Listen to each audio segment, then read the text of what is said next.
Hello and welcome to another in a never-ending stream of episodes of your favorite podcast, the See For Yourself podcast, the only podcast in which we wear dark opaque tights with a skirt to emphasize our prim and proper femininity. I am your host, Yoda Leahy-Hoo, and I am joined here today with... Carousel. All right, Paracel. That sounds like No. Carousel. Oh, Carousel. Yes. My hearing's going in my old age, and it's all the yodeling, really. I have to tell you right now, my jaw dropped because I literally am wearing black opaque tights, but I'm not wearing a skirt, which I wore last night. I'm wearing black pants for comfort and warmth, but I was like, I felt very called out for no reason. And I was like, well, yeah, here we go. I really thought I was threading the needle with this one, and there was a part of me that was like, I'm never gonna use this. Like, this is such a specific reference to a thing that happens in movies and TV shows sometimes, and nobody's gonna get it, and like nobody's gonna Before like. I even said my name. And your name kind of fits into this. Your name kind of like sounds like either a hero or a villain that dresses this way. It's Carousel with her umbrella and that specific like outfit attire that she's always wearing, the dark skin tight. I guess they're just called tights. They are tight. And a skirt. And oh man, she looks such like a lady. But boy, are we mad at her. Let's get them, guys. Yeah, it's like I hadn't even considered that it rhymes with parasol, like the umbrella. I was thinking about like the merry-go-round, and I was like, man, I worked so hard to try and find something that I could say one time and people would understand, and I done messed up. I done messed it up already. Well, maybe the skirt is a carousel, like it's got like horses and other like you know what I mean. I love that. And then I still wear the umbrella because everybody is right now. Yeah. And we found a way to make me not an idiot. I accept. Somehow. Against all odds. I have our movie for today, and it's titled Little Nemo: Adventures in Slumberland. I think I've seen, I don't know. No, maybe not. Okay, there was a recent-ish film about Slumberland. Is this that one? It is a 1989 movie. Okay, no. Well, I feel like it's familiar, but it's a distant familiar. Like maybe I was walking through the room and saw something like, this is very colorful, and then I didn't stay for the plot or remember the characters or anything. Fortunately for you, me, and our die-hard listeners who really, really care that we stick to the formula, they're so angry anytime they even think for a moment's hesitation where I'm like, have you seen the movie? And the person's like, that's enough for them to be like, oh, he definitely seen it. Oh, God, get him. Sorry, it's like, I thought it was this, oh man, should I say the name? I thought it was the Netflix special, and I remember seeing like the trailer for that because Netflix just shows it, and I was like, oh man, I think I might have seen the trailer for this, but now that I know that it's way back in the past, then probably not.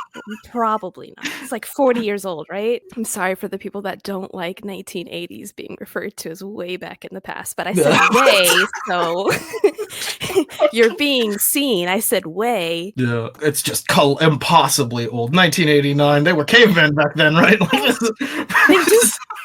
the camera even invented? Yeah, they did. They did this whole movie on an Etch A Sketch. They were just like,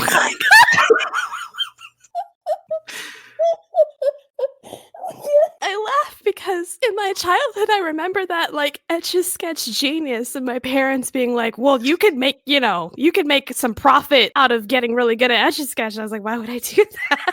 But there's this one kid that was able to draw Vatican City with Etch A Sketch. I was like, that's his thing. That is not my thing. So they hired that kid to make that movie, right? That's what they did. Yeah, I think that might be exactly the case.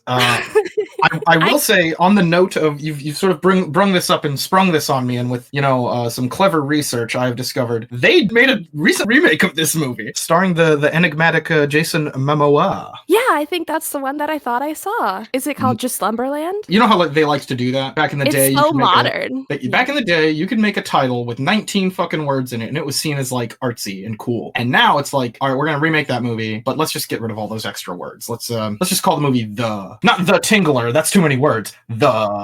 I'm gonna raise my finger and say, except for anime and manga, they have definitely swung the exact other direction, and they do want to cram in 16 words in the title because they don't trust your attention span to read the back of the book. I think it's possible, if we're talking about like in the remakes of it, or like whenever they like try to do it again or whatever, I think that a lot of times when they expand the title in that way, it's because they have to differentiate from the previous, like they first had Full Metal Alchemist, and then they were like, all right, well, we're going to do Full Metal Alchemist, but it's going to be more faithful to the manga Brotherhood, and that'll be, we'll just throw that extra word in there, and that'll differentiate us, instead of saying Full Metal Alchemist, but we're more faithful to the manga now, so you can watch the one that's closer to the manga than the one that isn't closer to the manga, and that's this one, the one that this title is describing, and then it has like 15 fucking words in it. Yeah, and then the acronym is unpronounceable to begin with, so... I do like how it went from Full Metal Alchemist was like FMA, and then Full Metal Alchemist Brotherhood was FMAB, which almost sounds like fab, and I wish they could have just dropped the metal part, or maybe just like, I don't know.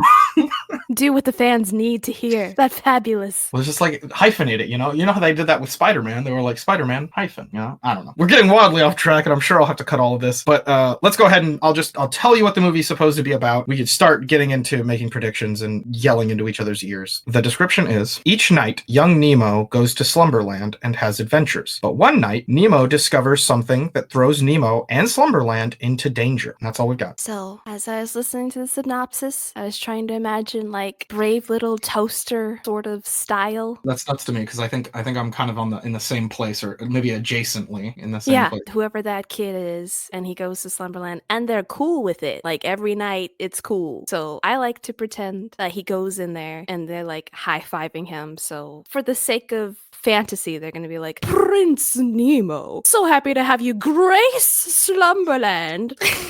Have the taxes been collected? Cool. Make sure no one's out there doing stuff I don't want them doing. How are the nightmares? Have they been petted? Are they nice and brushed? Good. Suck them on all the bad boys and girls. Suck them on them. I know I may be but a mere 8 years old, but I possess the nobility and wisdom of a true Slumberland prince. Of a monarch befitting a wise old monarch, like a wizard, but in a boy's body. I really hope that's true, because it does seem weird to me that like all of a sudden Slumberland's in chaos and they're like, peasant boy, that tourist that visits us every night, it's in your hands, bro. So I'm hoping that he has like some sort of distinguished, some respect, some title that gives him the power to command, because that's a lot to ask the kid if it's just him. But there is also... kid, save us. I don't know. I mean, if it's a question of imagination, I have seen some parts of the Never-Ending Book, and I don't know if you should trust a kid with like limitless imagination. I'm gonna go with there are definitely sidekicks, and it makes sense for a movie to have marketable toys. They're definitely not going to be human. One of them is going to be like a horse, because how else are you going to get around in a fantasy, right? Well, that's how you get the girls into it, is a horse. The girls are super into horses. You just have one horse, and that's enough. I wasn't gonna watch it, but then I saw a pony. Yes, there's gonna be a horse. There might be some like uptight figure, some advisor, some kind of Zazu, maybe the Merlin of the group. It may be, but not powerful enough to like. Yeah, it's gonna be a whole bunch of nagging. He can't overshadow the kid's power. Like the power of this monarch will be much more useful than any wizard could possibly. Maybe he's just like a wizard who doesn't know what he's doing. He's like, oh, I messed up again today, but that's nothing in comparison to the stocks that have really tanked, Nemo. You're really tanked. We're struggling out here. We're struggling.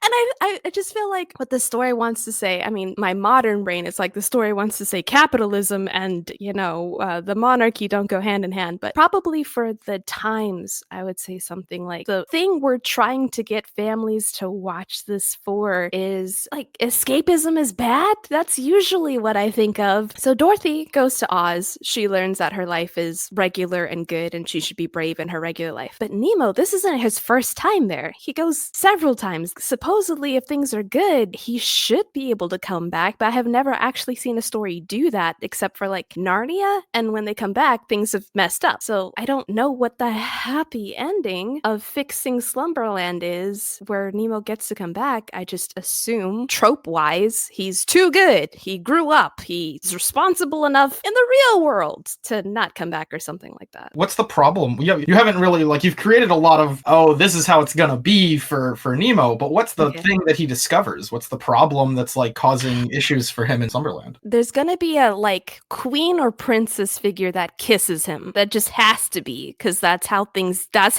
do. We all know women are evil. We all know. We all know. No, she's not evil. She's the reward. The kiss has always been the reward. I grew up with stories like this. You know, you do the noble stuff, you get a kiss from the princess, no matter what. So how's that the problem? That's not the problem. I'm trying to work back. Okay. I'm trying to work back. Okay. You were like, this woman kisses him and ruins his life. He's like, aren't you older than me? Get off my face. No. This is just it's a parable for, like, do not try to sexualize older women. It's wrong. Don't do it. This is a good question for me. Is it a sentient bad guy who is actively destroying Slumberland? Because I don't think it's like another kingdom or whatever. That's too much lore for a movie like this. Maybe there's like a version of Groucho, not Groucho, the garbage guy on Sesame Street. Oscar. His name's Oscar. Yes, thank you. Maybe there's a version of like an Oscar-like character that's like, for too long, I have watched other people go into houses and I have lived in a garbage.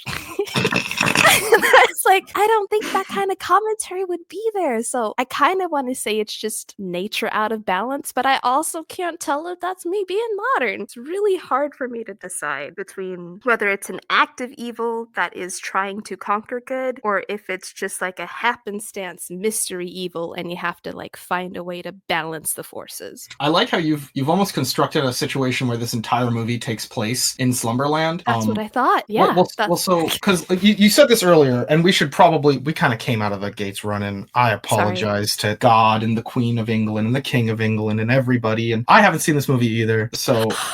Yeah, I haven't, just to be clear. This isn't like... You let me go this long without jumping in with your wild speculations? I probably colored some of it for you. Well, you never asked, so... I just assumed you knew what we were watching. Well, you know, I appreciate your enthusiasm, so I kind of let you run rampant, but, You mentioned very early on, you were like, they're okay with him being in here. And the way I interpreted that initially was that you thought that maybe Nemo's parents are okay with him going into Slumberland. And in my mind, I'm like, well, no, like, he goes in there to escape from his parents. His parents are shitty, or his, like, friends are shitty, or his life is shitty. And he's escaping them by going into The Lion, the Witch, and the Wardrobe, and the Narnia, and all that. He's trying to get away from the struggles and difficulties of his real life. Have you considered the possibility that there will be some introductory scenes at the beginning of the movie, or maybe even some explanation scenes towards the middle or end of the film, where they'll say, and it turns out Nemo's here because his life sucks. This makes more sense to me. I wasn't thinking that his parents are okay. I was thinking like maybe he enters the world through, let's go with a stuffed animal, and the stuffed animal's like, you know what time it is? And he's like, Slumberland time. And I hadn't considered what the parents would look like, or if they'd even show up, or it's a secret venture. Who wants their kid sneaking out at night? But if his life is terribly bad, which I think is a good way of calling it, his life is terribly bad, therefore he gets the privilege of going to Slumberland. That also fits with the whole, you've grown up now, don't come back to Slumberland, you can handle your world. It's terrible, but you know, we all gotta deal with it, kid. Tough it up, you had your fun. That Peter Pan-esque lesson that we're all supposed to like, go have your nice little escapade, and then when you come back to the real world, you better get it together. That is over with. That's done. You've grown now, Wendy, you've grown. We're all dreading the day when they tell us like, oh, you can't be a Neverland any longer. You're old now, fucko. It's like, can I join Captain Hook's crew if it means staying around? No, get out of here. Go back to England. The war-torn England it is for you. To the gulag specifically. You don't even get to go back to your orphanage. You have to go to the gulag. No. But continue with your... You also brought up The Brave Little Toaster, and I love animated movies like that, you know, like these children's animated films. My favorite ones were always directed by Don Bluth, and I don't know if you're familiar with Don Bluth, but I'm pretty sure you've either heard of his movies or you've seen them yourself. I have owned Rock-A-Doodle. Oh, I don't know if he that's not him? I don't know. No? Oh, I was feeling so cool. Does not sound like a Don Bluth movie, to be honest with you. I mean, I can look it up. Oh, holy shit, he did direct Rock-A-Doodle. Yo, you got me on that one. He did. That does not seem like a Don Bluth movie. I don't know if this is like when he was... No, it probably wasn't. Or maybe it was when he was still working. Nope. Rock-A-Doodle was a movie he chose to make. It came out... I'm not trying to be shitty to Rock-A-Doodle. Like, I cannot remember... Don Bluth has a couple of hallmarks when he's making movies. He likes to sort of challenge children to be faced with really difficult situations that are kind of hard to swallow, even for adults. And he got into a lot of trouble with The Land Before Time, where he wanted to have like just a ton of really fucked up shit in that movie. And there are some scenes where you can kind of see it like sort of shining through, like in the tar pit scene where they're just like covered in this black goo, and it's just really like gothic horror-esque, I guess. And he did like All Dogs Go to Heaven, and that movie is just about how dogs die. Also, there's an orphan and there's gambling. Yeah. So he's not above showing kids some like really difficult subject matter, and even on occasion some really messed up stuff. There's always that part of me that's like, I know a children's movie can be really hard-hitting and impactful and have those like moving moments where you're like, damn, Littlefoot's parents die like right away. In Don Bluth's original version, I forget what the character's name, but there's like a character that's sort of there to like tell Littlefoot that it's okay and that people dying doesn't mean they're gone forever. It just means that you have to keep them alive in your heart or something like that. And that sort of like helps Littlefoot and the audience move past this like really sad moment in the movie that's like right out the gate, basically. He didn't want that in the movie. He wanted Littlefoot to have to just sit on that. Figure it out yourself, kiddo. Yeah. And I respect Don Bluth for having the faith in his audience to be able to like have those conversations and be able to say like, yeah, that's a thing that can happen. Like your mother and I could die, and like probably won't happen, but it could. Will always be in your heart, or something that he would trust the parents to be able to talk to their kids about and try to, you know, push that conversation. I don't know what Don Bluth was trying to do there. I have no clue, but that's what I'm hoping for anytime I'm like hearing about a G-rated film that's like kind of clearly for kids. That is exactly what I am not hoping for. I'm more of the Lemony Snicket kind of narrative. Bad things happen to you, not necessarily in the is your soul crushed yet sort of way, but just as like adults would prefer not to talk about it, and therefore you as a clever little young person have to make these choices about who to trust, and through your own ingenuity circumvent troubles nobody else has encountered before, which I don't think is going to be like that in this film. Yeah. The way I'm painting it up in my head is that it'll be something horrible happens at the beginning of the movie, and maybe it's not very like totally understood what it is. Like it's sort of, in order to help make this more G-rated, they would kind of obscure what the strange and sad thing is, you know? Are you going with the sad thing is grief incarnate? No, not necessarily. No. It could be anything. The kid could be being abused. The kid could be, maybe he's like in a war-torn city and he saw a dead person. It could be something like that, you know, like anything that would cause a child to just be like, oh damn, I need to escape into non-reality for a while. And then over the course of the film, in non-reality Slumberland, he sort of has fun and enjoys himself, and then rediscovers the thing that traumatized him, but in Slumberland, as if to say, you can't just go into escapism to get away from your problems. You have to face them. And then we get like the non-reality version of whatever it is he saw, and as like a critical viewer, you and I will be able to say his dad fell over drunk on top of him and he thought he was going to suffocate. None of this was on purpose. Nobody meant to hurt anybody. They just haven't gotten around to apologizing to the kid when they're sober the next day. It also, to me, the set off, instead of being like, Nemo, there's something strange happening at the outskirts of the kingdom, and Nemo being like, don't worry about it. It'll resolve itself. I think it's going to be something like, this most precious symbol of innocence, a gem, a flower, a happy animal, is dying. See the light fading from it. The life of it is going down. You have a ticking clock now. Go figure out why it is not as shiny or beautiful as it used to be. They did like to do that with like, the gem of goodness is losing its light. Yes. Yes. I do expect to see some sort of like the meter of good times is depleting. Now that the gem of light is losing its light, you have to go to the swamp of punching in the back of the head. Like, ooh, the swamp of punching in the back of the head. What do they do there? We don't know. We never go. If you see any sort of troll goblin-like people, you don't engage. You just do not engage with those people. They're only there to drive you insane. They might have a small cup. Don't put any money in it. Yes, that is what a prince should do. Your princely money is not for those disgusting goblin people. So I don't think that little Nemo is going to be cutting anything to blood. Like, I don't think it's going to be stabbing those goblins. But I wouldn't put it past them to have him use like a wooden sword to smack around some greenery to show that we're in the deep parts of Slumberland, the jungle-ish atmosphere that has never been explored. How he beats them, I'm thinking, leave the dirty work to your sidekicks. Sick 'em, horsey.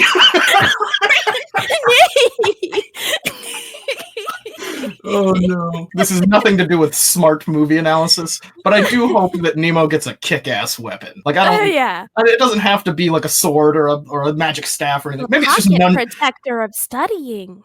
Yeah, like it's like before he goes to bed on his nightstand is like nunchucks he got for Christmas that year. Sure, I love that. I love to see him use some nunchucks. They're like, oh, Nemo, we're gonna have to fight this horrible, disgusting goblin of punching in the back of the head. What are we gonna do? And he's like, well, I've got these 2 sticks and a rope. Here we go. I don't think that'll happen, but I totally wish. I think the wizard-ish character or the queen person is going to be like, there was a prophecy for this exact doomsday situation, and that's how we know you need to go to the root cause. Otherwise, it's just asking a lot of a kid. Wander around through the map, figure out what looks off, report back to me, and then we'll figure out what to do with it. I know for a fact this isn't going to happen. This is a really unlikely thing to happen. But what if it literally is, maybe he's like a kid and he helps his dad with like, his dad's like a plumber or something, so he helps his dad at work. And he just like, yeah, we don't know what to do, Nemo. What do you make out of these ancient artifacts? Maybe they'll tell you. And it just shows him like plumbing documents that he's like, I've seen this before, but I never knew how to read it. You see, your swamp's clogged. It's supposed to be a lake. You gotta move the beaver out the way. This main line right here is right over an electrical cable, and that's gonna cause all kinds of problems. They don't call me a little prince for nothing, Pop's collar. Little Nemo. They didn't even elect him prince for any merit other than his plumbing abilities that are all like amateur at best. Do you think that all of the Slumberland people know that he's an outer worlder? Do you think that they'll call him an outer worlder or something? Like, not quite the son of Adam, but definitely like, we're all blankets and pillows and stuff, and you look like you have flesh parts. Are you from around here? I think that what you're describing is exactly what's going to happen. Like, oh, you're the outsider and we can tell. But I do really love those worlds where it's like, well, she's a horse and I'm a anthropomorphized book and this is like a tiger person and that's a dragon. You're some sort of a pig creature, I'm guessing. I don't know. No, we don't think that's weird. We're an egalitarian society and we're not here to point out our differences. We're here to come together as different people who just share we're all living, right? Like, you know, they never say all this stuff, but that's like how it's sort of treated. Yeah. Do you think that the big bad, the murky, the villain, or whoever you are envisioning gets to make threats on the queen or the good figure, the angel, the person that would be ruling Slumberland if little Nemo wasn't there? For some reason in my mind, and I don't like this as much as I like what you're describing, where it's like an actual person and everything. In my mind, I'm imagining it almost as a force of nature. It's just a thing that's blowing through town, and it's like, oh yeah, it's the nasty breath and the like, you know, the morning breath. Yeah, or like things that will imply. And again, I'm still stuck on that. Like something weird will happen in the opening scene that we can't quite piece together, and then over the course of the film, we get subtle hints that if you're smart, you'll pick up on. Oh, the nasty breath was the smell of alcohol. The other different forces of nature he had to fight were actually clues to indicate that something really bad happened to him, something unspeakable, or something even just sort of benign, like the smell of a dead body that he came across while he was adventuring in the woods one day. Do you think he reverses it? Do you think he like goes to the source of the wind and strangles it or something? Like, in the perfect version of this movie for me, I'm hoping that it isn't about defeating the thing. It is just about being around it and not like freaking the fuck out while you're around it. it. Ah. Like, it's okay to just walk through the smelly storm of bad corpse breath or whatever. Like, that's okay. And the challenge isn't, I have to find a way to fight this thing and kill it. The challenge is just being around it. Like, being around those disgusting goblins. those swamp beggars. I have something for you that I don't think you've brought up yet or even considered. Okay. Is this movie a musical? No. What makes you so sure? I feel like Disney's really trying to, like, in my head, Disney's like, don't do a musical. I dare you. I effing dare you to make an animated show that's also a musical. Go on. Look me in the face while you're doing it. So I think for this, it's just, no. You raise a good point. It probably should be, because children love cramming all the kids' stuff into one thing. So there's a song. Yeah. Do you think the song will be about exposition or courage or the moral, or? I think it would be a cool way to, like, you know, have a fun thing that kids can kind of just write off as a fun song, but maybe the moral of the song is kind of like facing your fears, or like just confronting an issue and seeing like how it plays out instead of just being scared of it. Just go and see what'll happen if you walk into the bog of punching in the back of the head. Oh, it turns out they never punch anyone in the back of the head. It's called the punch in the back of the head swamp because they don't like doing that to people, and they don't like it when people do it to them, so they thought they'd put it in the title so people knew, but it went the other way. When everybody thinks we punch people in the back of the head here, we would never do that. Yeah. I'm thinking there's a moment where Nemo definitely almost dies, and like his out-of-body experience gets to have a wish / a lesson, and based on whether or not that's pure is whether or not he gets like resurrected. Oh god, I hate those things where it's like a purity test, and it just doesn't feel like there's a good way to judge whether or not, like, was this test really like constructed fairly. What did you learn, little Nemo? I learned that my friends were the most important part of the journey. No! The light of goodness needs light, Nemo. That's right there. Sorry. It was right in front of you all the time. No substitutions. Yes, Slumberland is now gone. Thank you. You had one job, Nemo. You should pay attention. I do think the lesson would be something like relying on other people is a good idea. We're putting a lot on this movie with it's just like... It's a kid's story. It's preachy, right? Shouldn't it be? This is kind of what this podcast is sort of made for, is like, I've seen other movies like this, so I have to know what's going on here, right? But we're floundering out here. We're really just like, I don't know, punch in the back of the head swamp. I don't know, maybe he a drunk guy talked to him one time and he didn't like it. Like, I don't know. Yeah. It's gonna be a wild ride. And as soon as like I see maybe the first 3 scenes, I'll be able to be like, well, either I was way off, you were way right, or both of us were completely off the scent. It's gonna be so sad too, because I'll see it and I'll be like, if only I had known this was the exposition, that there wasn't gonna be a Merlin character, then I would have changed everything. I'm not looking forward to the thing where I'm like, maybe I'm right on a couple of things. Like there's like an opening scene that doesn't make a whole lot of sense, and they never really explain it throughout the whole film. But maybe in Slumberland there's a bunch of like religious iconography, you know, a bunch of crosses, a bunch of people in robes and things. And then I'm just like, I come back and I'm like, oh, the thing I said was in there, and you're like, no, it wasn't. And I'm like, no, the thing was like that he got like molested by a priest or something. And you're just like, oh fuck. And I'm like, yeah, it was there, wasn't it? And you're like, I don't really think it was there, but like when you say it out loud, and I have to think back to how many, like, yeah, the queen that he kissed at the end was dressed like the Pope. That was kind of unnecessary. He didn't seem to like the kiss either. That hat was too tall. I don't like doing that, where I have to kind of like make mountains out of molehills. So I'm gonna try not to do that. But if it comes, because that's like a thing that like when you're watching it passively is completely benign, but when you're like thinking about it critically and you're looking for these kinds of things, you're just like, oh man, there was a few too many crosses. There was a crown of thorns at one point. Oh, come on. There's just too many little things here for it not to be like, they're implying something happened with like a religious figure that he didn't really like. Well, that's enough for me to think. And then other people will be like, no, I don't know. We're kind of coming up on that time. Are there any last minute predictions you want to make before we go ahead and lock this bad boy in? I'm gonna say the longer I think about the musical, I think you're right. I didn't actually see The Little Toaster. I saw trailers for part. So I assumed that there wasn't actually music in the little toaster. So I don't know how close that assumption was based on the little toaster that I have not also seen. The Brave Little Toaster. I want to say they play it straight because it's so Bluthy. But I have seen Rock-A-Doodle. So apparently you can make songs in a really dark place. Well, I don't even know. I don't know who directed this movie. Let me, because you're allowed to know that information. Let me tell you who directed. The director is, oh Lord, we're about to be in for a wild ride. Masami Hata and William Hurtz. Oh, yeah, I got no new clues from that. I've never heard of either of these people, but just to have two directors' names is very interesting. There might have been like a problem where one person had to leave and another person had to pick up the work. It's hard to say. There's a lot of different reasons why you might have two different directors' names on it. Maybe one of them worked on one specific thing and another of them worked on something else. I'm not sure. But yeah, that's very interesting. I want to throw out one more thing before we go. Sure. Do you think Nemo is an only child / does he not have any younger kids that would worry about him or could stow away, tag along sort of thing? Oh, is he like the only person visiting Slumberland? Is my question. Yes. I mean, I thought so because it's in the title,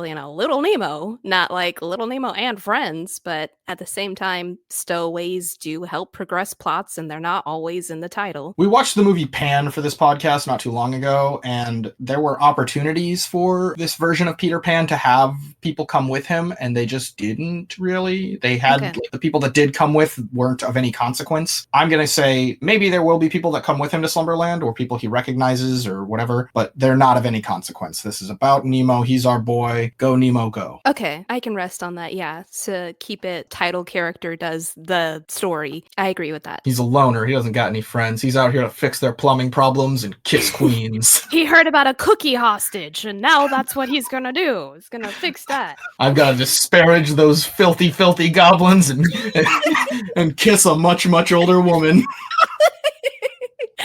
Right. Do you think anybody will be sleeping in Slumberland? It just seems like it's the place where all the dreams go. So, I mean, I don't think I don't. Yeah, wouldn't it be kind of cool if it was sort of like, we talked about the goblin punch in the back of the head land and how maybe they titled it that way because they wanted everybody to know that this is where you go not to get punched in the back of the head because they hate doing that and they hate it when people do it to them. And Slumberland's the same way where they named it Slumberland because this is where you absolutely cannot sleep and that's part of the rules. You can't sleep here. Nobody sleeps here.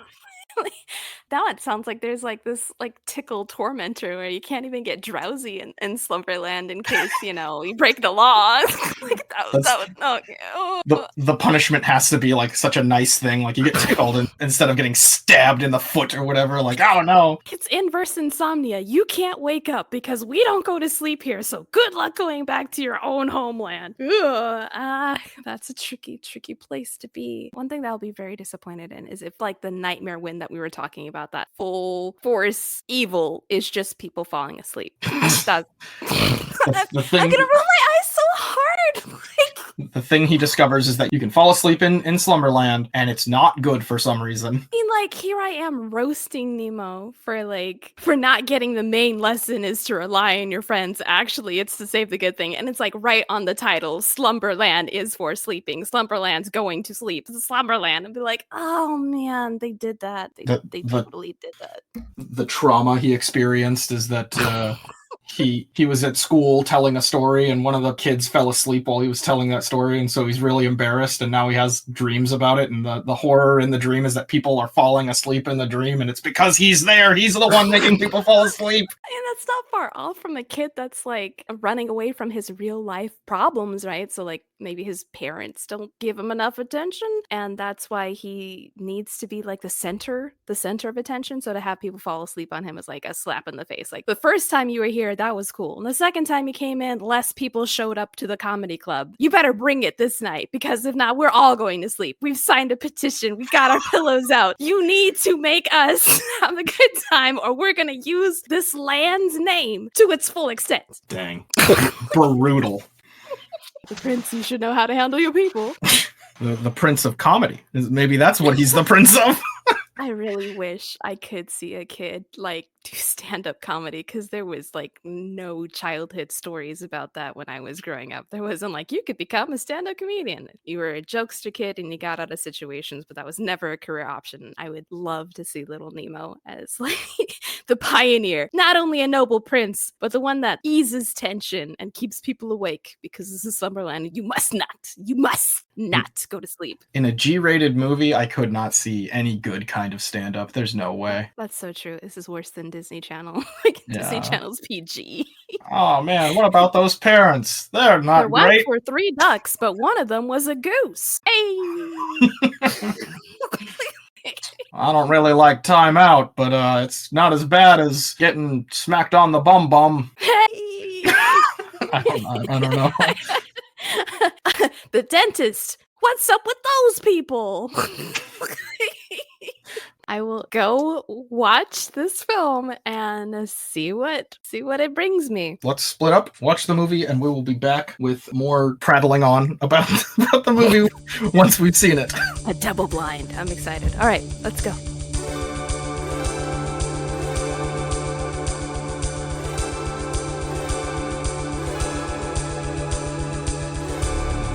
So we're back from the movie. I have a lot of really mixed feelings about this, to be perfectly honest with you. I'm going to hand it off to you really quick because I feel like I have so many mixed feelings about this. I just kind of want to follow your lead. You start us off and I'll throw in my 2 cents when necessary. I want to make sure you know what you're doing because I already hogged the microphone as soon as we started. So you're the captain of this ship. Let's see how landworthy this boat is. Okay. All right, everyone should know that when we say he goes to Slumberland every night, we're talking about an Inception level visit to Slumberland. He wakes up, but his physical surroundings are tampered. He wakes up, but his sidekicks are there. How many minutes would you say we spent in the real world in this movie? Good question, because does that middle ground count? No. If he's still in a dream, he's still in a dream. Even if it looks like his bedroom. Well, at one point they call his bedroom Dream. And the people are like, what's a dream? And he's like, well, it's like this. And they're like, oh, you mean this room we're in is called Dream? Okay, I see. You were dead on. People do not sleep in Slumberland.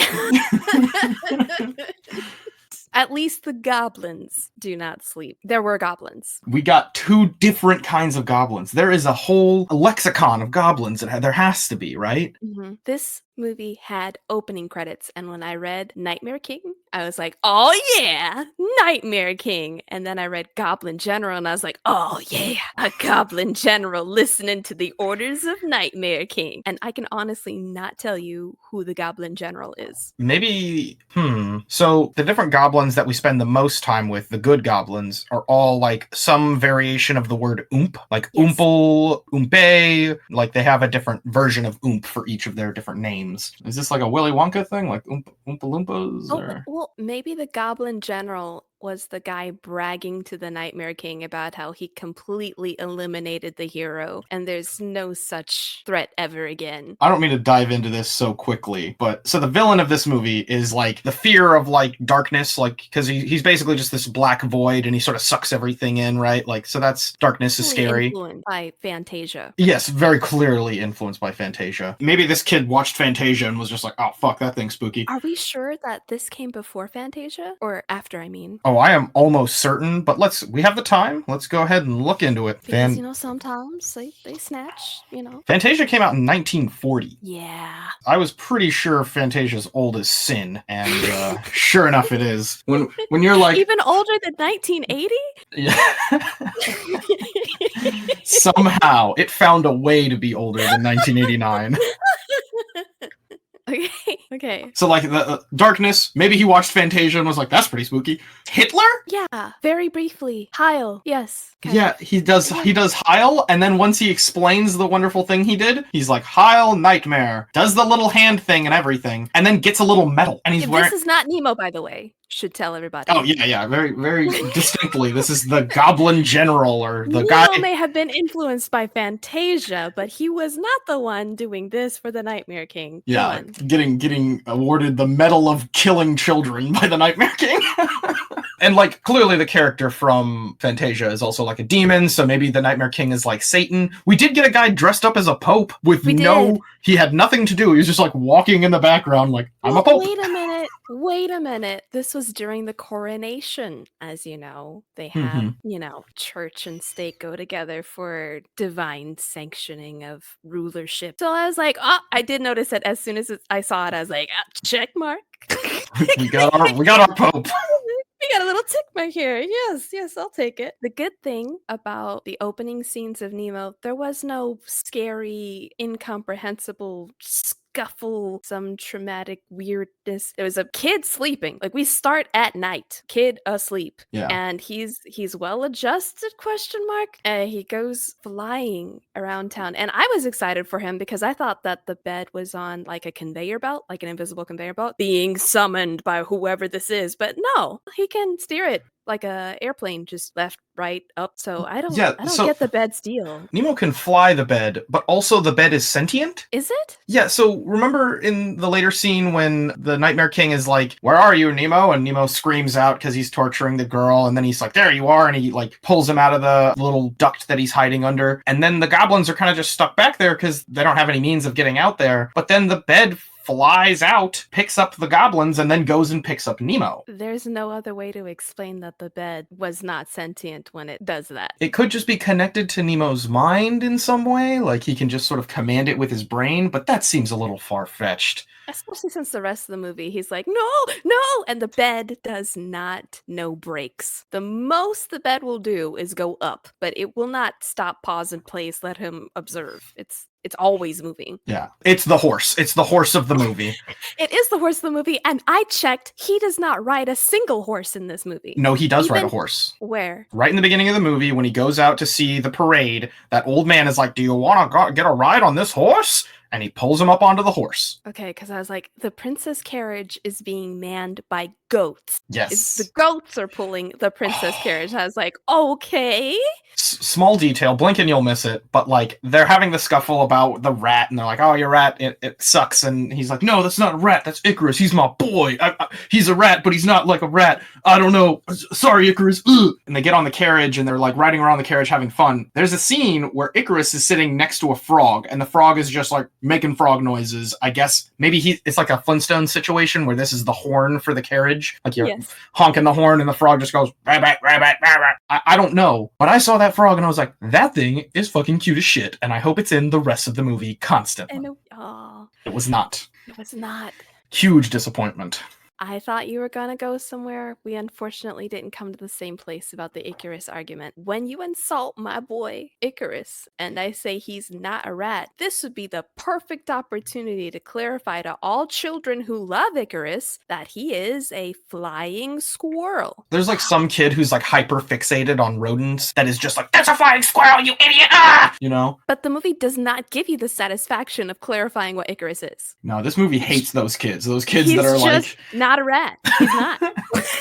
You may look at him and think, "Is that a squirrel?" But you will never be confirmed by the movie. There's like a scene where he has like a little pouch that he's trying to put cookies inside of. Do flying squirrels have a like a pouch like that? Is that a thing? Unknown. I don't know. We can learn, I guess. We have the time. Let's use the time. Flying squirrel pouch? Kangaroo pouch.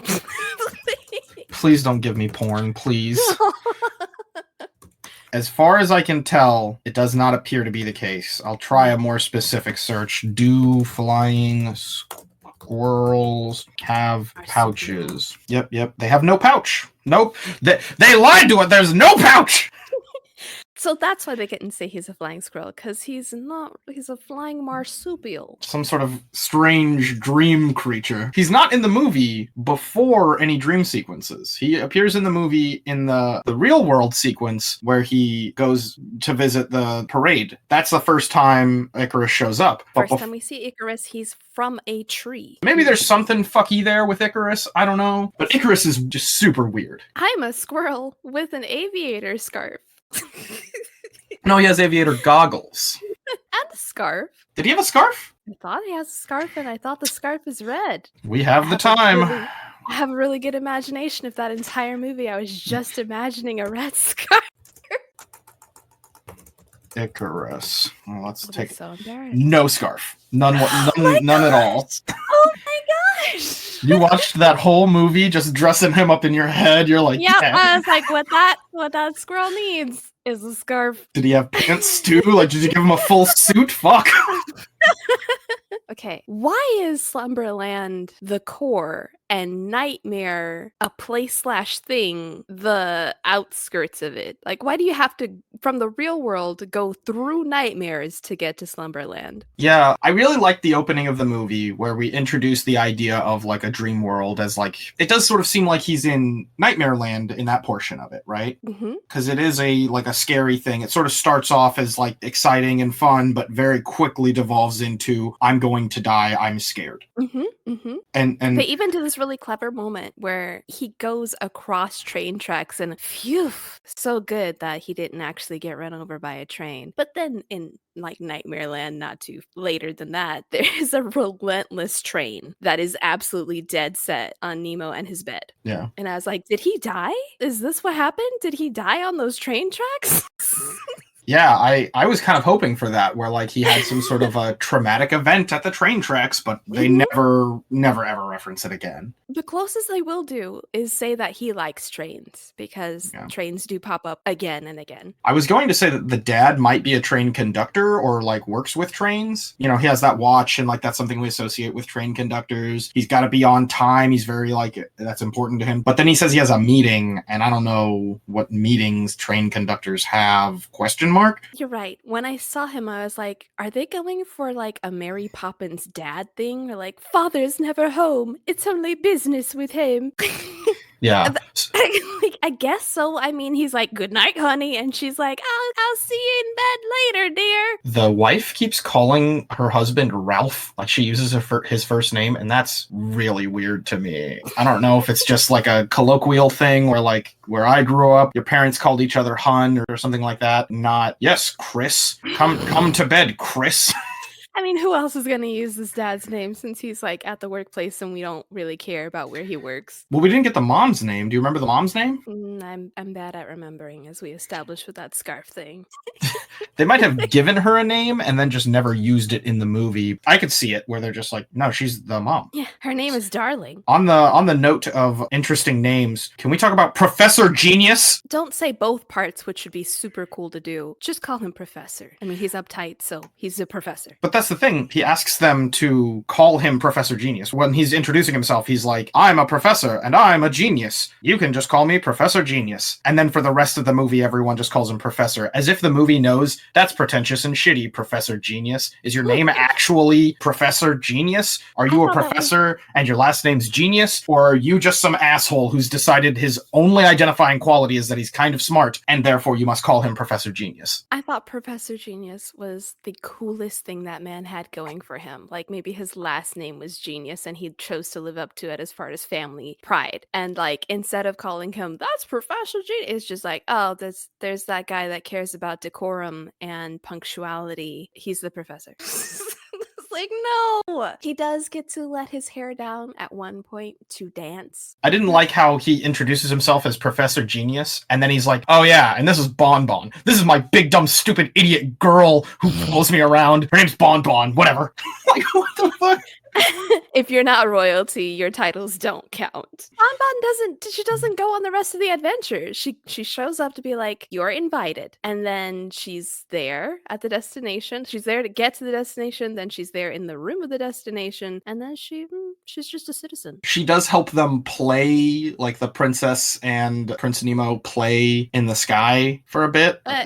Yeah, they were having so much fun. She's there as like the help, not as like, I mean, I guess she's technically joining in on the fun, but it just doesn't really feel like, it feels like she's kind of just move the story. She's she's part of the things as they regularly are. So there's a princess, and I was patting myself on the back about that, but there wasn't a light of goodness, and that made me sad. I got excited when I saw the key a little bit, then I was like, oh no, you can't, this key will get less glowy depending on how bad the nightmare is. It's like, nah, it's just a key. So I was disappointed in that part. The princess being being like, basically it's weird to me that Nemo is scared to be with a girl in any way, like even just in the vicinity of a girl is off-putting to him. Like Professor Genius is like, all right, well, I'll leave you guys to interact as normal humans are meant to interact. And he's like, don't leave me alone with her. She'll do something unspeakable to me. And it's like, where do you get this idea, Nemo? She's just a person. It's fine. You can be around her by yourself. She's not going to hurt you. He was okay with being alone with this like old man and riding a train with him, and he had no qualms with that. But like as soon as he's alone with a girl, he's like, oh god, she that carousel lady said that she's gonna kiss me and ruin my life. Oh fuck. Okay. So 2 points here. No one makes a remark about Nemo being from the outside world, which on the one side, okay, because you accept it, but they all look human-esque. Most of them, yeah, except for the really fantastical ones like Bon Bon. They basically look like people. So I was a little disappointed that she wasn't like, you from another world. Oh, by the way, and this irked me later on, Nemo's invited into Slumberland as a guest, as a playmate for the princess. But that is not really why he is brought to Slumberland. And I was like, that's a trap. The thing that frustrates me about it is I feel like they didn't want to come out and say it, but like they never explain why he's there. They're basically just like, yeah, the princess invited you to hang out with her. And also the king wants to make you the prince now. You're his sole heir. And yeah, that's the thing. They don't say like the prince needed someone to marry his kind of mean daughter. She's a little mean. She's mean to animals and that's not cool. And everybody knows. And she didn't want to hang out with this cool frog I gave her. She just turned him into a horn and she uses goats as wheels. I don't know. It's really troublesome, but we figured if we got an outsider to come in here and marry her, at least then she could be married and that would be good and fine. Have you heard about Princess Camille? You haven't? That's good. How about you come visit her sometime? Like now maybe, even before you get to meet her. I think you should just sign up to stay here before you even meet her. I will give you everything I own if you will just stay here.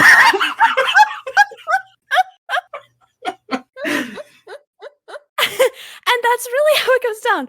We meet the king says his piece. We meet the bad guy does his thing. And then we meet her, and it's kind of underwhelming because she's introduced with all this like grace, and she's in the right clothes, and she's playing a harp, and she's singing like a classical singer, but not all the way princess. She's got that like rom-com sense about her where she picks a fight with him and then loves it and giggles a lot. And I was getting real like Jungle Book vibes. As soon as he like stands up to her, she just immediately backs down and says, I'm sorry. But like, no, you started this. You have to play it through. Don't just give up on the bit. Well, now that you stood up to me, I think you look cute in your little insult. What? Yeah. What? And I'm like with him. I'm like, what? And then you're like, yep, that's the end of this scene. And I was like, Was there a single use of the word cute in this movie that didn't make your skin crawl? Probably not, if I'm being honest. Second thing that I wanted to bring up is you said he doesn't have a reason to be afraid of a little girl, but he gets manhandled by literally everybody. That's true. He's dragged, he's pulled, he's grabbed, his hair is ruffled, he's sized up. At one point, he meets a grown woman who is very mature, and she gives him dance lessons. And the joke is that he can't breathe during these dance lessons. Yeah, I think the adult joke is that this woman is like way more sexualized than any other character in the movie. She has a voluptuous body. She has revealing clothing on. We're not really revealing, but like more revealing than anyone else. And she's like dancing on him in a way where she's pressing his body up against her body, specifically in like, again, a more sexual way than any other person. And I think that's part of the bit. Maybe not the entirety of it, but like as an adult, I think that you're supposed to watch this and be like, oh yeah, I remember being a kid and having like adults hug me and feeling really weird about it. Yeah. And that's sort of like the thing that you're supposed to relate to as an adult, I think. Like, yeah. I don't know, maybe you had like an aunt or something that was like a bustier gal and she'd give you hugs and you'd be like, oh, fuck, this is weird and I don't know why. Yeah, I did get that this was played for that familial memory rather than, hey, we know there are some people in the audience that are bored right now. How about looking at this lady give this kid a dance lesson, wink, wink. Yeah, it is super weird though. And they did it twice too. Like they didn't have to do it twice. They did do it twice. Yeah. And the weird part is she didn't even really dance that way with well, she dances the same way with Professor when he gets thrown into it, but it's not as like he's too tall to get the They don't play it up that same way, you know what I mean? Like he's almost legitimately dancing with her, whereas whenever she has to dance with the kid, she's like, I'm going to slap you in between my massive honkers and it'll be super funny and cool, and I'm just sitting here like, ugh, God. Yeah. So another thing I realized while watching this film is nobody listens to Nemo. Just about nobody. Whenever he's in danger, he says, help me. And there's no one there to hear his calls. Whenever he sees danger about to happen, he's like, help, get out the way. I'm trying to save you. And in this case, I'm talking about his mom doesn't do any of those things. Then he goes in and, stuff is starting to take shape. The bad things are coming in and he's like, help, stop. I'm trying to get this message out, but he's crowded out and the joy is too loud. The first, I don't know how many times I kept track of this after this happened. The first time I noticed someone listening to Nemo was the princess. And it was only through her as a princess that she's able to stop people from doing what Nemo doesn't want done, which is, I think, crazy because at this point, he's already a prince. That also happened, by the way. He becomes a prince. In like the most unceremonious manner, like basically just like, you're a prince now. Oh, okay. I did think it was really weird in the scene where the king is being attacked or is about to be attacked by the nightmare repeatedly. The princess gives Nemo an opportunity to explain what's going on to her, and he just continues to refuse to acknowledge her in any way. He's basically like, take this stick, I don't want it. Anyways, I gotta go figure this out. Oh fuck, I'm coming back. Give me the stick. And she's I just talk to myself sometimes, so don't worry about that. Yeah. She consistently is like, what's wrong? How can I help? What's going on? And he's just like, God, a woman. Gross.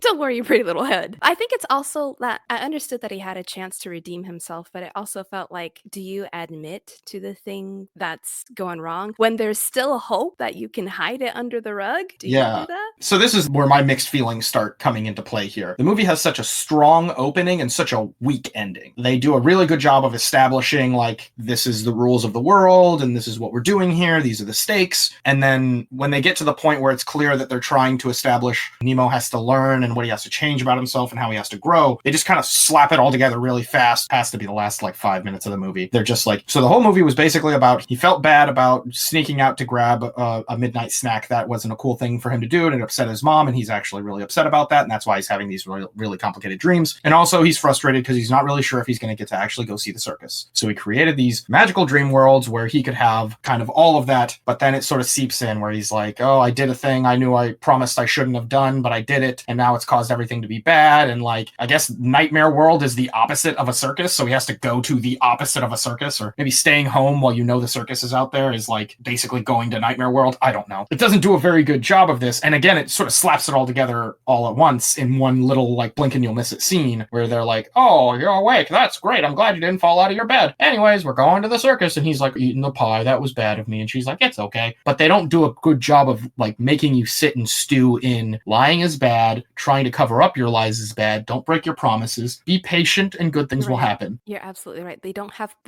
beats like that. There's like the action, a whole bunch of action, and then right as the consequence is coming, being like, you're right, I don't deserve it. But like, are you kidding? You just now confessed. You defo deserve it. It's almost like the movie thinks that it's okay to do a shitty thing. If you get caught, then apologize. But if you don't get caught, keep lying until you get caught. I'm not so sure about that because he is tortured over it repeatedly and psychologically. I was wondering how many times I was going to see Nemo fleeing for his life with the death worry on his face as he's running as fast as he can, or like rowing as fast as he can, or dropping from the sky.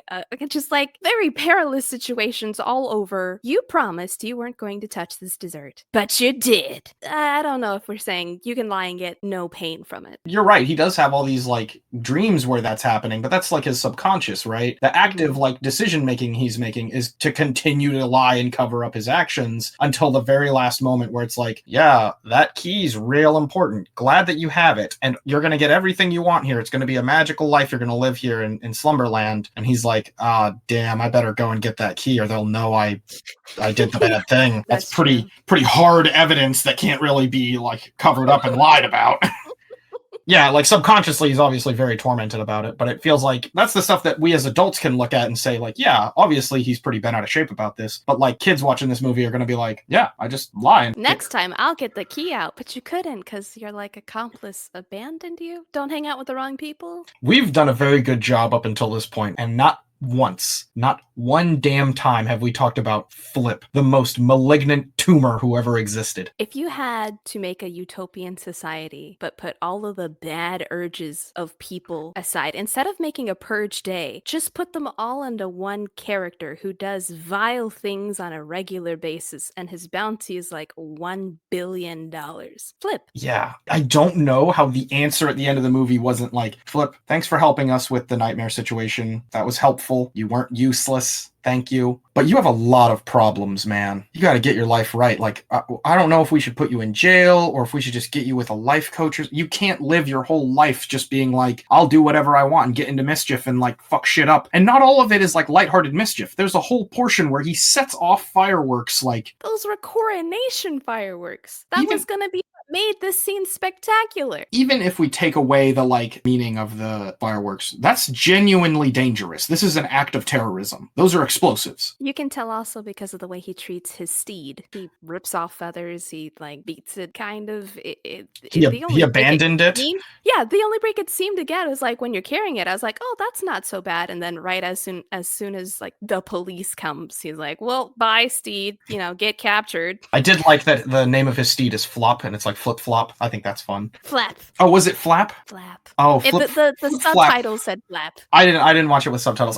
So that's a good point. If you can find a copy of this movie in like any other language that in a language you don't understand, it's probably one, better voice acting, and two, just a better experience, because all of the parts where he's trying to say the magic words are the most annoying things in a movie ever.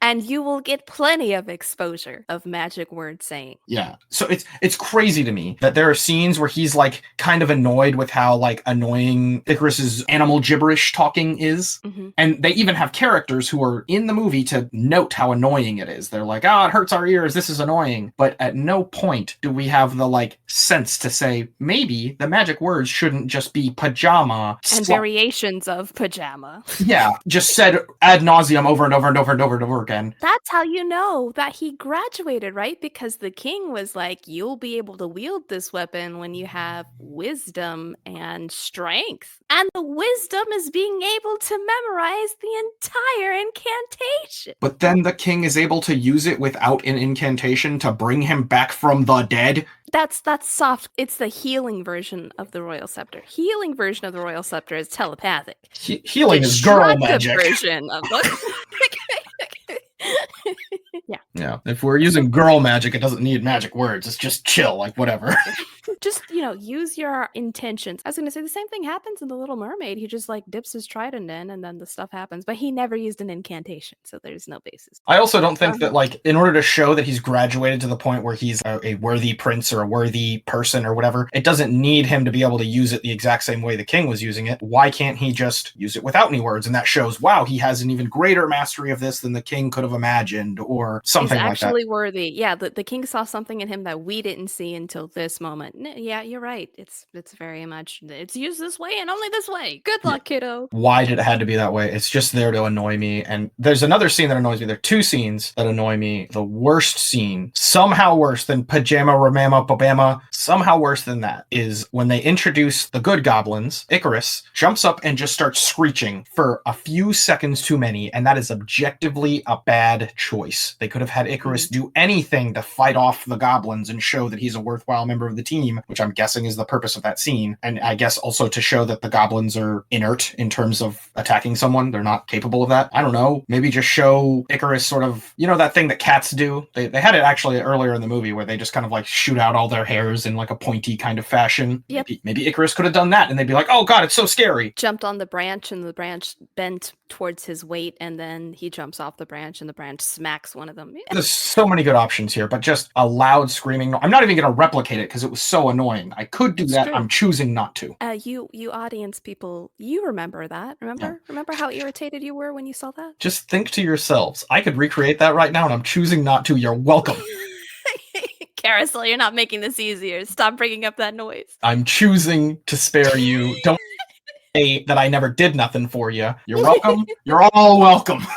Okay, I wrote in my notes to bring up the aesthetic. So I thought it was going to be completely Western. And as soon as I saw the thumbnail, I saw pretty anime-esque princess. And I was like, oh, okay. So it's kind of like a hybrid sort of style. I thought they did a wonderful job creating a dream place. You've got the zoo animals, there are weather nymphs, they're beautiful architecture. The sky is the limit. You can do stuff in the sky, outside the sky. The skies are kind of like dimensions almost. Like at one point you can go into the deep part of an ocean and come out in another sky. So I wanted to bring that up, actually. I'm glad you brought that up. Water in this movie is both a threat and a means of transportation. It is used both ways. Mm-hmm. It's very weird. Like even in the scene where he's like floating on the bed on a body of water and he sees Professor Genius.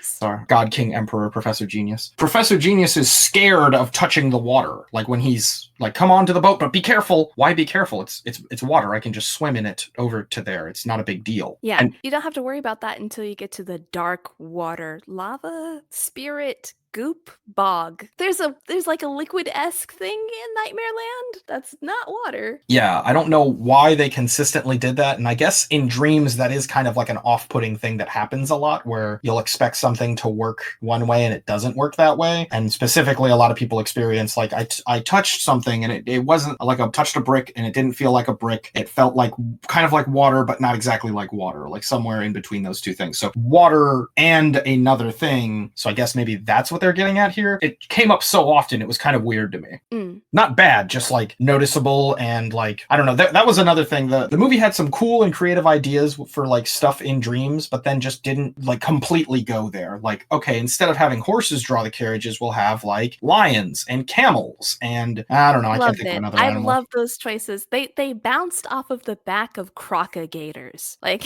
there was no animal that couldn't be domesticated and at peace. Sure. And also props to like all of the extras having this really bright color palette. Like used to people just being like head shapes all grayed out. But no, they have their own dresses and outfits and uniforms. The orchestra conductor has polka dot pants and all of the instrument players have striped pants. I did like in general a lot of the design for these sorts of things, but it comes back to the earlier problem with like we're going to use something other than a horse to draw these carriages. They just didn't have enough like variation in it for me to be completely sold. Oh yeah, this is definitely a dream. Like why didn't they have people drawing some of the carriages or have like a pair of shrubs moving somehow through a carriage? You know what I mean? Like I guess I've been sort of spoiled by Hayao Miyazaki movies where it's like, oh, this is genuinely some trippy stuff here. There's like a talking fire in one of those movies, you know, like there's all kinds of crazy stuff. And not even most of those movies happen in a dream. A lot of them are like presented as if, no, this is real life. It's just kind of magical. I don't know to what degree they needed to do this, but like the butlers looked like butlers and that was weird. The fencer looked like a fencer and that was weird. He can do fencing stuff, but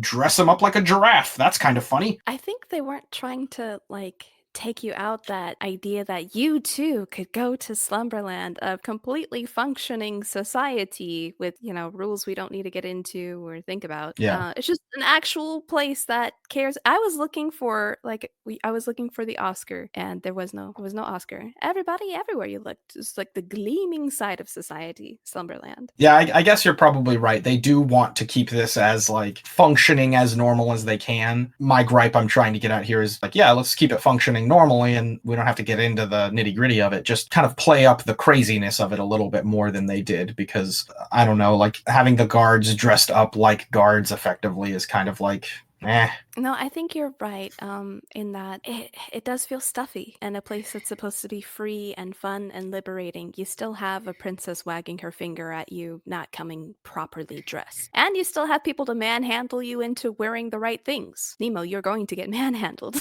That's just what this spot is out to do for you. I get that like some dreams do have realistic portions of them, so I'm okay with like the princess dressing like a princess. Maybe that's a fantastical thing in Nemo's mind, but like there should have just been a couple more things things that were like weirdly out of place and completely unexplained. Like the manta ray. There's a manta ray that just like flies at them at one point, and I'm like, but that's from Nightmare Land.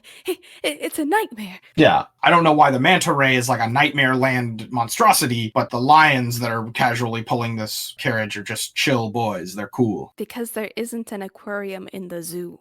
That's got to be it. Wherever he's living has a really shitty zoo. There's no manta ray in the circus. So he saw it in a book one time and was like, that thing would fuck me up. He saw the lion in the book and was like, I'd hang out with that. I'd pet that sweet baby boy. Well, it's just a yawn, not a roar. It's just a yawn. Yeah. A yawning lion. So speaking of some of the weirder elements of Slumberland, I was not going to forget to talk about how Flip finds the back rooms of Slumberland, goes like behind a door, behind a curtain, through some stairs, and things are upside down. Yeah. But we're in Slumberland, the place encased in a crystal safely from Nightmare on the outside, but that houses the door of the Nightmare King on the inside. So what even are the dimensions, man? And that's maybe why I feel so betrayed. But we opened a door and the next room is upside down and gravity didn't adjust itself. So we just have to figure this out. That was an example of me thinking, oh, we're going to start getting some real wacky dream stuff going forward, right? Mm-hmm. And then they just didn't. They did not. I was even on the lookout for it because at one point Nemo comes to like this, I think they're pigs, they're unicorn pigs as a decorative motif on this vase, and then Flip uses it as like next to the vase is a trap door. So I was like, okay, yeah. if I look for things that have like a horn on them, then I should know about the nightmare encroaching upon Slumberland. But nope, don't do that. I wasn't rewarded. I was pretty disappointed with that, where they sort of just stumble into the place that they're not supposed to go and is like heavily secretive about, and nobody go there because that's where the worst possible thing is like locked away. How did two people just stumble upon that? And the answer is pure happenstance. They got really, really, really lucky. I legit thought that the Nightmare King had like summoned Flip to do his bidding because it seemed very much like a setup. It's like, whoa, we just happened to be here with the biggest door I've ever seen and the most locks I've ever seen, and you have the key that you're not supposed to use? Well, why don't you do that, kid? Why don't you do it? Do it! You're heavy! Do it! I'm running out of time. Oh, well, this is too serious. I'm leaving. And I was like, what? No! You go answer your master, Flip. You go tell him that you did right. I do like that Flip flipped on Nemo almost instantly. Someone did something fucked up. Was it Flip? He's the bad boy. And he was like, no, actually it was Nemo this time. I'm throwing him right under this bus. Well, you know what? It actually makes sense. I think it could be Nemo. And Nemo's like, what? No, it's Flip. They're like, nah, Flip had a little bit of truth in his lie. What do you got to say for yourself?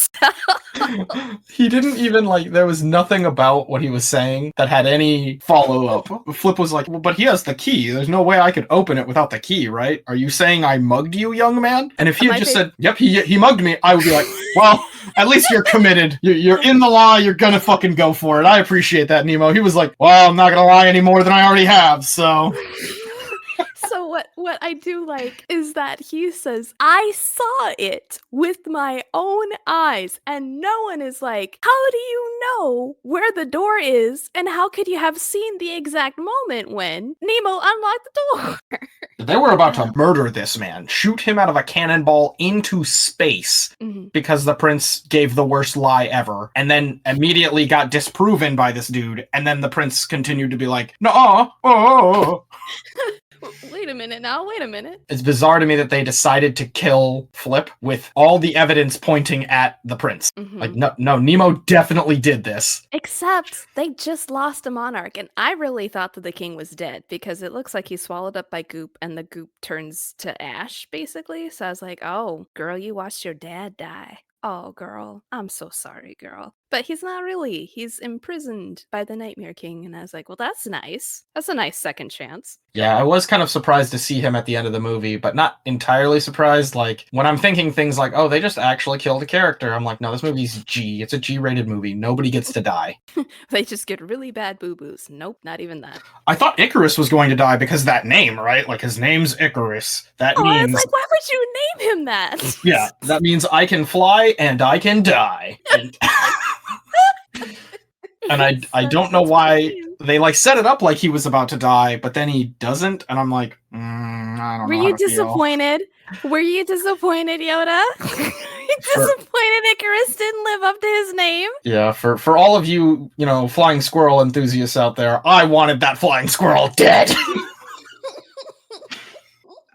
I'm the J. Jonah Jameson of death to flying squirrels.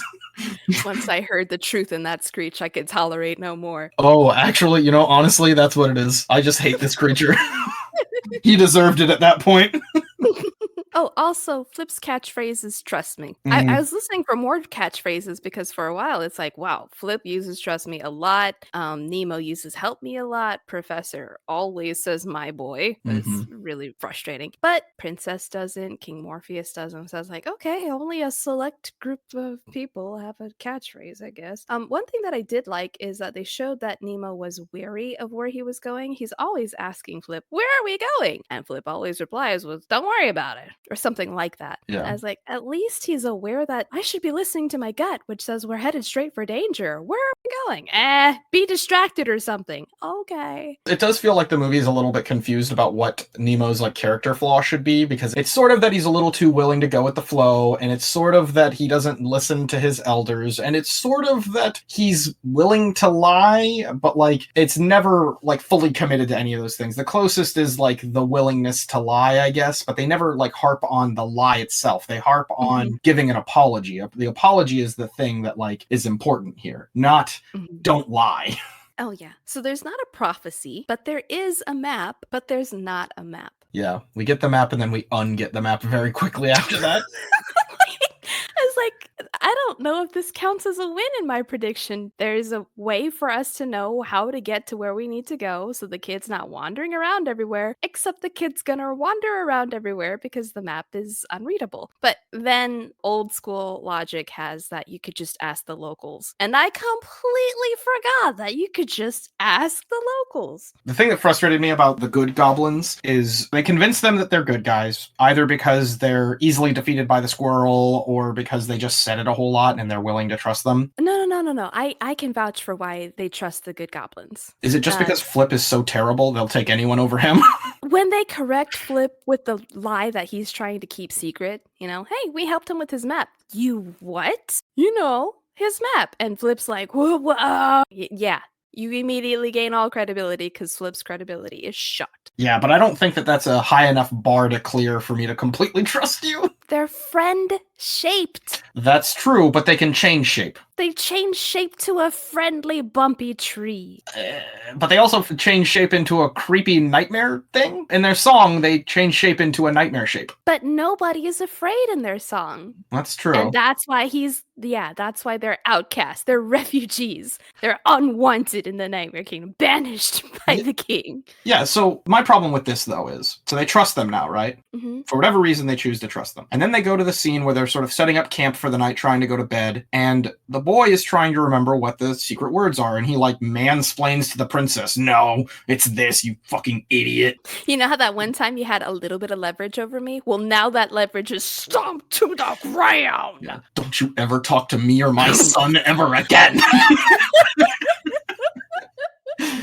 But so he's trying to remember, and then Professor Genius, the smartest man who's ever lived, says, there are spies everywhere. We don't want them knowing that you can't use the scepter. We want them to believe that you can use it. But, dude, you're setting up camp with the spies. 4 spies are right next to you, right now. Only if you don't trust them, because in the movie, it shows that there were other eyes and ears listening. Yes. But I'm just saying, if we're wary of spies, I would think that Professor Genius would be like, in fact, now that I'm thinking of it, we have 4 people we don't know following us, and we trust them because they told us to trust them. Yeah, I would say that I would have more points in the genius part if Professor Genius is like, Nemo, can you give me a good reason why I should trust them? And be like, they're friend-shaped. I'm the prince, and something royal scepter something. We're trusting those people because we don't have a map anymore. Yeah, it feels like the trust is born of necessity more than it is of any legitimate reason. And I was hoping that the end of the movie would have one of them be shapeshifted into the shape of the scepter, and then it's like, no, I didn't have the scepter at all, and I have to use my own skill and ability and talent and everything I've learned over the course of the movie to defeat this demon. And that would have been cool. He didn't need the scepter all along. It was a stupid MacGuffin that didn't mean anything. Nope, it's actually his lightsaber. He needed it. When I saw the royal scepter, I was like, oh man, is that a weapon to wield? That's a lot better than the wooden sword that I thought was going to be swashbuckled around. That's and it's hefty. It's like bigger than the kid. And he struggles to wield it and hold it. And I was like, oh yeah, that's what the Cloud from Final Fantasy sword. It's just a huge thing. And that makes sense because the king is huge. But how old do you even think Nemo is? Old enough to have weird feelings about girls. So he has to be at least like older than 10 years old. No, I think that this is one of those girls drool moments. So I want to say 8. No, he willingly kisses her at the end. But that's because he had an adventure, right? Oh, I don't know. I don't know. If you're in the girls drool like age, then nah, man, your cooties, get your cooties away from me till death. You grow up a lot when you almost die and save the kingdom from your careless ways. I am choosing to read it as this king just has access to necromancy casually. So before we get into the princess kiss, there's one last thing on my notes that I wanted to hit, and that is the Nightmare King threatens the princess. And I was like, yep, I speculated something like this would happen, but I thought he was gonna like get into the palace, and then she'd be like, no, stay out, that kind of thing. But instead it's like, here's my collection. Should I poke Professor Genius? I was like, nah, that's a dude. He can handle it. Should I poke Flip? Nah. But what about this pretty girl? No, don't do any harm to her. Not her. Not the same woman that punched Flip. Not the woman that knows how to rescue her dress from the hands of the swamp people. Don't do nothing. I'll do anything. Do anything you want. The princess is in this weird spot where she's kind of empowered, but also effectively useless whenever it counts. Yes. She has a lot of moments where she's like, I'm going to take charge and be a girl boss. And then a lot of moments where it's like, I'll contribute. And everyone's like, no, you're not allowed to contribute. Stop, shut up. Do you have a royal scepter? Be gone. Be gone. Yeah. So there's the princess kiss. And I thought it was going to be princess lips to hero cheek. But as you pointed out, nah, he was turning straight towards those lips. So I do appreciate that she only went in halfway. She didn't force it on him. She gave him an opportunity to say, excuse me, ma'am, I'm a defender of my own virginity. Please excuse yourself out of this situation. Get your face out my bubble. Yeah, you're right. She's like, okay, this is what I think I'm going to do. And he's like, you know what? I agree. Enthusiastic yes to your kiss proposition. Yep, and I appreciated that. That made me happy. Because, you know, in any other movie, it would just be him being like, ew, gross, no, cooties. And then she would be like, well, too bad, I'm going to sneak it in anyway. Yes, there was definitely a whole span of time where it's like, if she's pretty, she gets to just kiss you, and you have to live with that.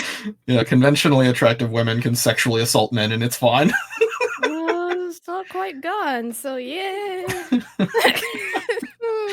Sorry, people, sorry. I forgot to mention this when I was talking about the manta ray earlier, but he hella killed that manta ray. Like, it was no joke.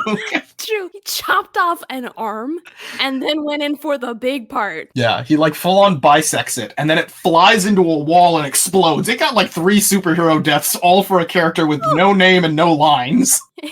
It was a good boss. Yeah, really apparently. I also thought the animation for All Goodness is Restored was really nice.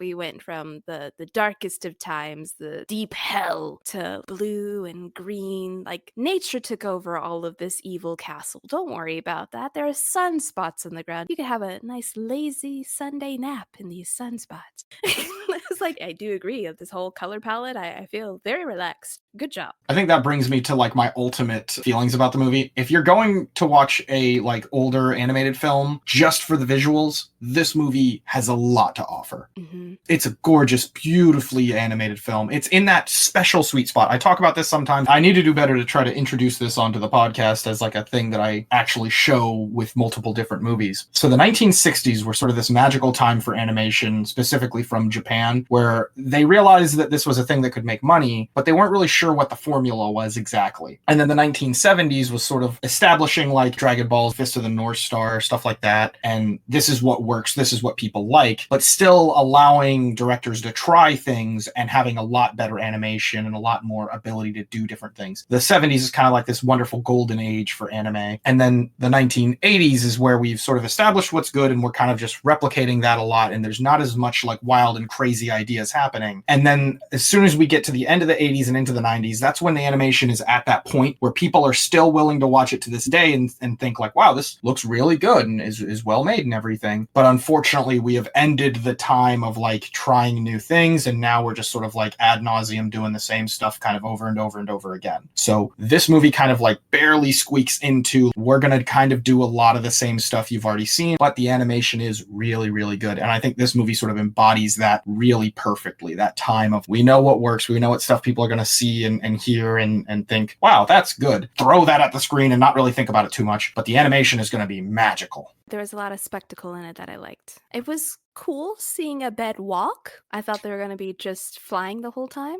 I have seen a reference to bed walking before, so now I know it probably has to do with this film. There is a lot of like weird stuff in this movie that gets really close to that like Don Bluth, like eerily creepy kind of, you watch it as an adult and you're like, oh, that's really off-putting. I don't know how children put up with this, but you watch it as a kid and you're like, wow, that's cool. You know, you're not thinking as critically about it. The first time we interact with the nightmare and it's like a scary cloud monster thing that we can't really make out. And then the next time it's like this goop. And then the next time it's this Hitler demon. All of those are like interesting and cool and on the verge of being like so creepy that they're like really off-putting. They just don't pass over into that territory. I don't know if this movie was trying really, really hard to get that G rating. Maybe that was especially important to them, but it seems like it just gets right up to it, but never pushes over, you know? Unfortunately, and I think that we've had so much good interaction today, we are kind of coming up on that time. Right. Is there anything more you'd like to add? Anything we didn't really cover? In the wake of all the beauty in the movie, I feel really petty to say this, but Nemo's screaming face looks like an oldish man to me. And because I get to see it so often, I was like, please don't. I personally would have loved to hang out with Bon Bon way more. I thought like if she came as like a princess assistant, I would have loved to see that. But for the most part, I don't feel like what I got was radically different than what I was expecting. It certainly is its own story than what I had predicted, but it wasn't like I felt like there was a bait and switch or anything. I felt like I was walking into a fairy tale and I got a fairy tale. So if you're looking for that fairy tale experience, hit Little Nemo up. You talked about the credits, the opening credits earlier. And you were like, oh, there are these character names that popped up. I also noticed a few things. First of all, Flip is played by Mickey Rooney, which, if you pay attention to that and you know anything about Mickey Rooney, he's like this terrifying, creepy old dude who just happens to play in a lot of kids' movies for whatever reason, usually involving Christmas. He did a horror movie that's about Christmas. I think it's called Deadly Night or something like that. Scary Night, Silent Night, a play on Silent Night, but spooky night, maybe. Mickey Rooney's in that movie, and he literally said of the movie, as they're trying to get like press for it and get people into it, he's in the movie. He's like one of the starring characters. And he says, don't go see that movie. It's a travesty. He basically says it's like a slap in the face for everything that Christmas represents. It's bizarre to me that he would ever say that. So I've always kind of had a bad taste in my mouth for Mickey Rooney. And then Flip did not help with that. Everything about Flip's character, I would have been like, can we rewrite some of these lines so I'm not so much of a fucking creep, please? I imagine Mickey Rooney was like, nah, he's a lovable scamp. Nothing about this is creepy. He's my kind of guy. It's like you were thinking of me when you wrote Flip. So this part doesn't have to make it into the recording. When I saw Flip, I immediately thought of the Pinocchio bad influence. Oh, is it the fox that he interacts with? I want to say kinda. It just seemed like the whole Pleasure Island thing immediately, and it might be because of like Carney and Cigar and don't hang out with them, they're bad. And I was like, please don't make Nightmare Island like Pleasure Island. Please don't do that. And thankfully they didn't. It's actually a horrifying place. As much as you can do for a G-rated film. But well, I felt like they were a little bit lazier with Nightmare Island than they were with Pleasure Island. At least Pleasure Island, when you think about it, it's like, oh, this is horrifying. But with Nightmare Island, there's no way to look at this and not think, oh wow, there's literally the devil and a guy saying hail the devil. It's all, but that guy gets recognition for his work. That's true. He did get a medal, and it's good to recognize when someone does a good thing. But then immediately after, he sucks him into his dark void place, and that's not cool. Because he lied. He was a traitor. He was working with the hero. He was covering up he let the hero in the inner sanctum. You'd make a hell of a villain. How do you know that you are in a place of power when the villain starts negotiating with you? I don't know. He should have been a lot more courageous going into that fight. Like, I've got more cards here than I thought I did, you know? You said he couldn't see us. He really can't. Oh. We all yearn to have that secret hideout place. I do think that scene was better than I'm like giving it credit for. Like when I thought you said he couldn't see us, because the Nightmare King is saying, I can see you. And that's what you would say if you wanted to get somebody to sort of be scared and give up hope. And, and that's what he's going for here. And he's like, oh no, he really can't. And in the moment, I'm like, well, I can't tell now. I'm not really sure. And then we get this cool scene where he sort of draws him into, yelling, no, stop. And he's like, now I know. And I'm like, oh, dang, the goblins will tell him the truth. They are part of the good guys. Oh, dang. Only then do you trust those filthy goblins.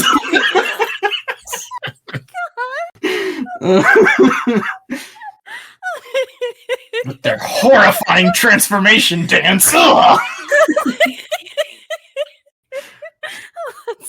That's a shame. They put in a lot of good work up until that moment too. They're the only non-human people that we get to interact with, and I'm over here like, they're gross. They can't be trusted. Secret spies working for Satan. Am I Ronald Reagan? Did I become Ronald Reagan while watching this movie? Just to go down the bullet list, Ray Bradbury worked on this movie. I don't know if you know who Ray Bradbury is, but he's like a famous author. He does a lot of cool sci-fi stuff. But that's something I wanted to mention really fast. And then my last big thing, there's a lot of really, really good symbolism in this movie that's probably going to go underappreciated, and I just wanted to point it out. Trains symbolize death. Almost anytime you see a train in a movie, it's symbolizing death. And specifically, if we're going to get hyper specific with trains should symbolize death as a result of technological advances. That's sort of how trains have been used almost entirely throughout their history. That is sort of the backdrop of trains that doesn't get discussed a lot, is almost all the time that trains have been used in sort of an evil way. It has been to facilitate killing people. Trains are a symbol of death, and that is how this movie uses them, and I thought that was really interesting. It tries to sort of retake them back from they're a scary kill you thing, but in the back of my head I can't help but think, oh man, that's what those are. I liked that the key had a little dragon symbol. In Chinese philosophy, specifically Taoism, the dragon is the guardian of the Tao, or the way forward. So the way forward for this story was protected by a dragon key, or a dragon symbol. And I thought that was pretty interesting. I am nodding. I didn't put those two together, and I like it. Just as if I decide to leave this in, I can have a cool, smart movie moment, and people will be like, oh, cool, smart movie stuff. Cool. Did you know? And then, yeah. Why didn't he talk more about the punch you in the back of the head forest? Oh god, our fans they don't give a shit about me being well, actually, train symbolize death. God. Nope, nobody cares about that. Nobody gives a fuck about that. Yeah, so I had expected it's a fantasy, he's gonna ride a horse, and instead we just got train, and oh man, they said it differently, but dirigible, yeah. Dirigible. I thought it was super cool that he's I know stuff about the things that I'm fanatical about, the dirigible and trains and things, and those are things that he's hyper fixated on, and that's what kids do. They learn a weird amount of information about things that they're really interested in. But the fucked up part was he had trained Icarus to be a mechanic. That's fucking weird. This is Dream Icarus we're talking about. I mean, we have to assume that both him and Icarus retained their real world knowledge and personalities and things in the dream, right? Just goes to show you how much that piston part is a letdown. Yeah, I genuinely thought the joke was going to be that he had picked up the other two items himself, and now he's asking Icarus to pick up the last item, and Icarus is a fucking flying squirrel. He's gonna go and grab him and hand it to him. He's not gonna know it. Yeah. That'll be kind of funny. No, that squirrel is classically trained in fixing trains. The king, who has built an entire railroad throughout the castle on top of stairs, disusing actual rooms for this hobby, doesn't know what's wrong with it. Yeah, and I thought it was really fucked up that as soon as they get off the train, the king is like, I haven't had that much fun in years, or in a while, whatever. Yeah. King, you were literally just riding this train before the kids showed up. It can't be that much more fun to have other people doing it with you. I mean, it would have been kind of cool if he was moping about it before Professor Genius came in and be like, man, I mean, I polish these trains every day, but it's been a long time since I was ever able to ride them. But no, you're right. He's coming through perfectly fine. All that weight. Smiling, having a good time. Yeah. I don't know how a 300-pound, let's be conservative and say 300 pounds. 300-pound man is riding on a train and it's just chill. It's not even big train. It's like the size of his ankle. Yeah, it's tiny.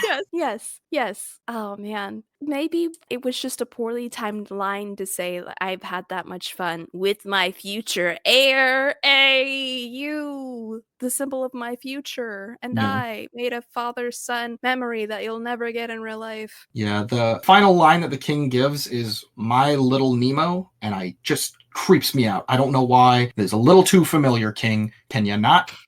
He's not your son. He's just a guy that you tricked into marrying your shitty daughter. And that's fine and good. But chill. Thought it was fine and good. I don't know about that part. It's tolerable, I guess. I was fully expecting that when he woke up and his family is like, don't you want to go to the zoo? I thought he was going to have that grown-up moment where he's like, zoo is for children. Circus is for children. I agree with my dad and should take an interest in banker things. I thought he'd go the other way and they'd be like, you ready to go do stuff? And he's like, no, I'm going back to sleep. And then quick cut to like the end and then credits. Yeah. I have not had good sleep in the past who knows how many days. Mother, has it only been one? Mother, tell me it has only been one. No, you were playing out one night, sleepwalking. He's not actually sleepwalking ever in the movie. He's pretending to sleepwalk. He's lying again because you can't read in your sleep. That was another thing. Part of your brain that's needed to read doesn't work while you're asleep. So this kid either has superpowers or he's lying a lot. And the sleepwalking bit is him lying some more because he literally reads out loud the "don't break your promise" thing. Well, hey, we've definitely run over time. This is going to be a longer episode. It was lovely to have you on. I hope that we can do this again sometime. The floor is yours if you have any final remarks. But this is the last stop on the station. Okay. I got you. Thanks for having me on to future you. I'm so sorry you have so much content to go down. I didn't want to leave anything untouched, and I don't think we did that. Good job, us. We're nice and thorough. See you and your folks in the future again. Trust me. Trust you. Well, I thought I'd use Flip's catchphrase. I don't know. I couldn't remember the other.